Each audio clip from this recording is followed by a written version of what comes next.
Hey guys, I'm Kamila from Code with Kamila. Today my dad and I will start a series of videos about programming. My dad will teach me and anyone who wants to learn coding. All of you will have a chance to learn along with me. Please don't be afraid to ask any questions. My dad and I will try to answer every one of them. Okay, Dad, let's start with the main question. Why? Why do I need to learn programming? Good question, Kamila.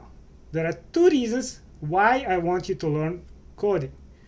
First, programming is one of few careers that will still exist in the future, in my opinion. Many people don't realize that many jobs will disappear because of technology, but programmers will still be in demand, at least for next 20-30 years.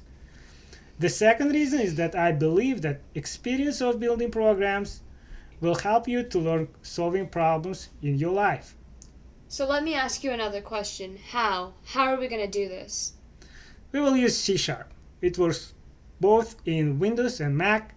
We will use Mac in most lessons, but we will do a couple lessons on Windows. So if you don't have Mac, don't worry, because all examples will work both in both operating systems. So let's start with installing some software.